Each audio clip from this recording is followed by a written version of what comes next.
జగన్ గారు అభివృద్ధి ఏం చేయలేదు, కేవలం జగన్ గారు అభివృద్ధి చేయలేదని ఎవరు చెప్పారండి? అదే చెప్పాను కదా, తెలియనోళ్ళు, తెలుసుకోలేనోళ్ళు, ఇంకా అంధకారంలో ఉన్నోళ్ళు మరి ఏమనాలో తెలియట్లేదు. ఏదన్నా అంటే మళ్ళీ అన్నారు కదా ఇలా మీరని చెప్పేసి నా మీద ట్రోల్స్ వేస్తారు. ఉన్న వాస్తవం నేను తెలుసుకున్నాను కాబట్టి నేను మాట్లాడగలుగుతున్నా. గతంలో కూడా జగన్మోహన్ రెడ్డి గారి ప్రభుత్వంలో కొన్ని లోపాలు జరిగాయి, కొన్ని తప్పిదాలు ఉన్నాయి. ఎవడు కూడా పుట్టగానే పెద్ద మనిషి అంటే పరిగెత్తడు. ఏది కూడా ఆయన ఈ ఫస్ట్ టైం సీఎం అయ్యాడు. ఆ సీఎం అయినప్పుడు 2 సంవత్సరాలు కరోనాకే పోయింది. ఈ 2 సంవత్సరాల కరోనాలో ప్రజల్ని ఏ విధంగా ట్రీట్ చేశారో, దానికి వ్యాక్సిన్లకు సంబంధించింది కానీ, ఈ వాలంటరీ వ్యవస్థను కానీ పెట్టి ఇంటింటికి ఏ విధంగా అయితే సర్వీస్ చేశారనేది ప్రతి ఒక్కళ్ళు కూడా గమనించాలి. అంతేకాకుండా చాలా అభివృద్ధి చేశారు. ఏం చేయలేదంటారు. అతి తక్కువ కాల వ్యవధిలోనే అంటే ఫస్ట్ టైం సీఎం అయ్యి చిన్న వయసులోనే ఆ మాత్రం చేశారంటే అభినందించాలి తప్ప ఇంకా అంటే ఎక్కడ ప్రజల అభిమానం ఉంటుంది, మళ్ళీ ఎక్కడ సీఎం అయిపోతారని చెప్పేసి ఎంతసేపటికి వాళ్ళని నెగిటివ్గా చూపించి వీళ్ళకి పాజిటివ్గా అంటే వీళ్ళకి సంబంధించి వీళ్ళు హైప్ అయ్యేలాగా చూసుకుంటున్నారే తప్ప కానీ కొంతమంది ప్రజల్లో ఆంధ్ర రాష్ట్రంలో ఉండేటువంటి 5 కోట్ల మంది కాకుండా మన తెలంగాణలో ఉన్న 4 కోట్ల మంది కానీ ప్రతి ఒక్కరు కూడా చాలా వరకు తెలుసు జగన్ గారు ఏం చేశారనేది. దేశవ్యాప్తంగా కూడా ఆయన్ని చాలామంది పొగిడిన వాళ్ళు కూడా ఉన్నారు. ఎందుకంటే అతి తక్కువ కాల వ్యవధిలోనే 17 మెడికల్ కాలేజెస్ని తీసుకొస్తున్నారు. 4 పోర్ట్లు అంటే 4 పోర్టులను తీసుకొచ్చారు. రామాయపట్నం కానీ, మూలపేట కానీ, మచిలీపట్నం కానీ, కాకినాడ కానీ 4 పోర్టులు తీసుకొచ్చారు. 10 షిప్పింగ్ హార్బర్స్. ఇవన్నీ కూడా మరి అభివృద్ధి కాదంటే ఏం చెప్పాలి? శ్రీకాకుళం జిల్లాలో వచ్చేసి మనకి ఉద్దానం అది వాటర్ ప్రాజెక్ట్ని కంప్లీట్ చేశారు. అంతమందికి అది ఎప్పటి నుంచో పీడించేటటువంటి సమస్య. ఏ అధికారులు దాన్ని కంప్లీట్ చేశారండి? దాని సమస్యను ఎవరు పట్టించుకున్నారు? కిడ్నీ పేషెంట్లకి స్వచ్ఛమైనటువంటి మంచినీరుని కల్పించి అక్కడ ఉన్నటువంటి ఇబ్బందిని తొలగించే విధంగా మల్టీ స్పెషాలిటీ హాస్పిటల్ని నిర్మించి కానీ ఇవన్నీ ఎవరు చేశారు? ఇవన్నీ అభివృద్ధి కాదా? గ్రామ సచివాలయాలు ప్రతి ఒక్కరికి కూడా అందుబాటులో ప్రతి సమస్య ఏదున్నా సరే దగ్గరలోకి వెళ్ళి వాళ్ళు క్లియర్ చేసుకునే విధంగా అందుబాటులోకి తీసుకొచ్చారు. 10 లక్షలకు పైగా గ్రామ సచివాలయాలు కానీ, రైతు భరోసా కేంద్రాలు కానీ. ఈరోజు మరి తెలుస్తుంది ఆఫీస్ వర్కులు అంటే ఫ్లడ్స్ వచ్చినప్పుడు దానికి సంబంధించినటువంటి డాక్యుమెంట్స్ ఇవ్వాలంటే ఎన్నిసార్లు వాళ్ళు తిరుగుతున్నారు అందుబాటులో లేక, సమాచారం ఇచ్చేవాళ్ళు లేక, దీన్ని ఇలా చేయాలని చెప్పేవాళ్ళు లేక, కలెక్టరేట్ ఆఫీస్ దగ్గర ధర్నాలు చేసుకుంటూ రోడ్ల మీదే ఉంటున్నారు.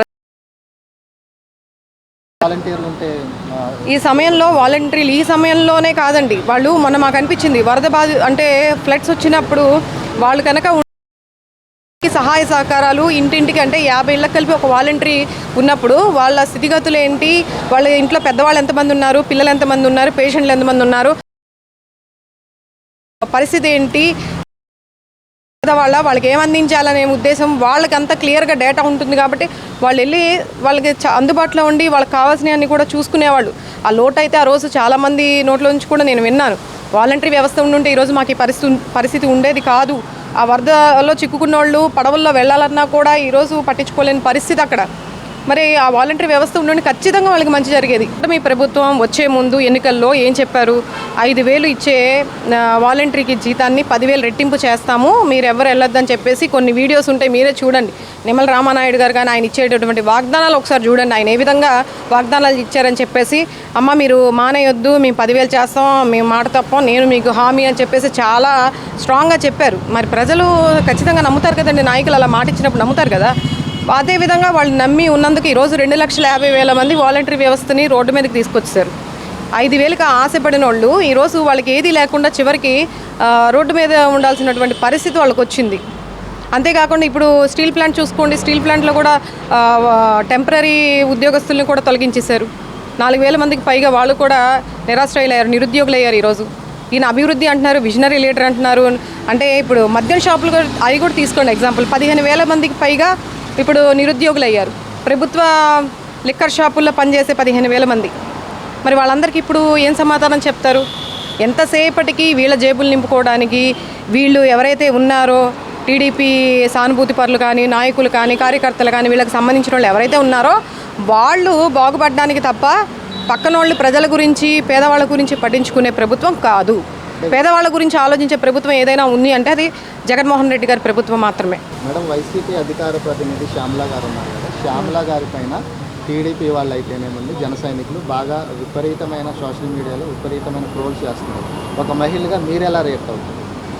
ఈ రోజుల్లో కామన్ అయిపోయింది ఇది. ప్రతిదీ ఏంటంటే ప్రశ్నించే వాళ్ళ గొంతు నొక్కడానికి అవతల వైపు ఉన్న వాళ్ళు అంటే ఒక మహిళనా, లేకపోతే ప్రజాప్రతినిధా, లేకపోతే ఒక పొలిటీషియనా, ఒక ప్రొఫెషనా ఏంటనేది కూడా చూడకుండా, ముఖ్యంగా ఒక మహిళ అనేది కూడా చూడకుండా నోటుకి వచ్చినట్టు ఎవరు పడితే వాళ్ళు ఈ సోషల్ మీడియా వచ్చిన దగ్గర నుంచి మరీ హద్దులు మీరిపోయి ఒక్కొక్కళ్ళు అంటే ఏదైనా చేస్తున్నారంటే డైరెక్ట్గా దమ్ము ధైర్యం ఉంటే డైరెక్ట్గా మాట్లాడే విధానం ఉంటే పర్లా, కొన్ని ఫేక్ ఐడీలు క్రియేట్ చేసుకొని ఐటీడీపీ ప్యాక్ల గురించుకుని ఈ జన సైనికులు అని చెప్పుకునేవాళ్ళు వీళ్ళు కానీ ఎలా చేస్తున్నారంటే ఫేక్ ఐడీస్ క్రియేట్ చేసి లాక్ చేసుకొని ఇలాంటి కామెంట్స్ పెట్టడం, ట్రోల్స్ చేయడం వాళ్ళకి చాలా సరదా అయిపోతుంది. దీని మీద సివియర్గా యాక్షన్ తీసుకుంటే తప్ప ఎవరైతే మహిళా కమిషన్ కానీ మహిళా సంఘాలు కానీ వీళ్ళందరూ సీరియస్గా యాక్షన్ తీసుకొని మహిళలపై జరిగేటటువంటి ట్రోల్స్ కానీ కామెంట్స్ కానీ అరికెట్టే విధంగా ఉంటే చాలా వరకు మెరుగుపడుతుంది. ఈ మధ్య మరీ ఎక్కువైపోయినాయి మహిళల మీద.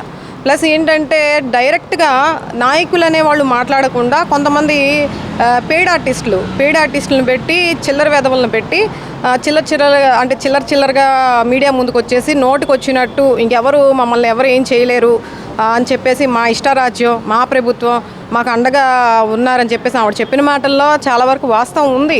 మరి ఎంత విచ్చలవిడితనంగా ఈరోజు మహిళల మీద దాడులు జరుగుతున్నాయి. రీసెంట్గా కూడా మనకి హిందూపూర్లో చూశారు కదా, అత్తాకోడల మీద ఏ విధంగా అర్ధరాత్రి గ్యాంగ్ రేప్ జరిగిందనేది ఒకసారి చూడండి. అవన్నీ కూడా మరి ఇవన్నీ దాడులు కదా హిందూపూర్లో.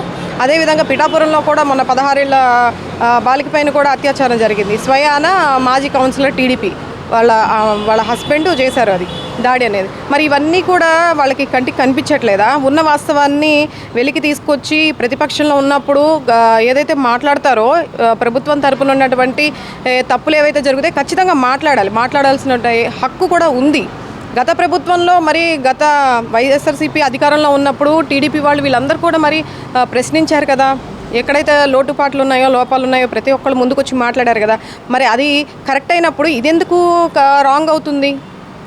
ఇది కూడా కరెక్టే కదా, ప్రశ్నించే హక్కు ఉంది. ఒక ప్రతిపక్ష హోదాలో ఉన్నప్పుడు ఖచ్చితంగా జరుగుతున్నటువంటి దాడులపైన గురించి కానీ మహిళలపైన జరిగేటటువంటి అత్యాచారాలు కానీ దారుణ పరిస్థితుల గురించి ఖచ్చితంగా మాట్లాడాల్సినటువంటి అవకాశం అయితే ఉంది, అవసరం కూడా ఉంది. దీన్ని ఖండించడానికి ప్రతి ఒక్కరు కూడా దాన్ని మళ్ళీ రకరకాలుగా డైవర్ట్ చేసి ఆడవాళ్ళని ట్రోల్స్ చేసి వాళ్ళు గొంతు నొక్కేసి వాళ్ళు మళ్ళీ ముందుకొచ్చి మాట్లాడనివ్వకుండా, ఈవెన్ నేను ఈరోజు మాట్లాడుతున్నానంటే నా మీద కూడా బోల్డని కామెంట్స్ వస్తాయి, ట్రోల్స్ వస్తూ ఉంటాయి.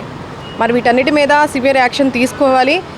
పనికి మాలినోళ్ళు చిల్లర వేదవులందరినీ కూడా పెట్టేసి పెయిడ్ ఆర్టిస్టులు లాగా పెట్టేసి వాళ్ళేమో ఇష్టానుసారంగా రెచ్చిపోయి మాట్లాడేస్తున్నారు. ముఖ్యంగా ఆర్పి అతన్ని ఒకసారి చూడండి వీడియోలు, ఎంత దారుణంగా మాట్లాడుతున్నాడంటే లడ్డు వివాదంలో రోజా గారి గురించి మాట్లాడారు. రోజా గారి గురించి పర్సనల్గా విమర్శ చేయాల్సినంత అవసరం ఏంటి?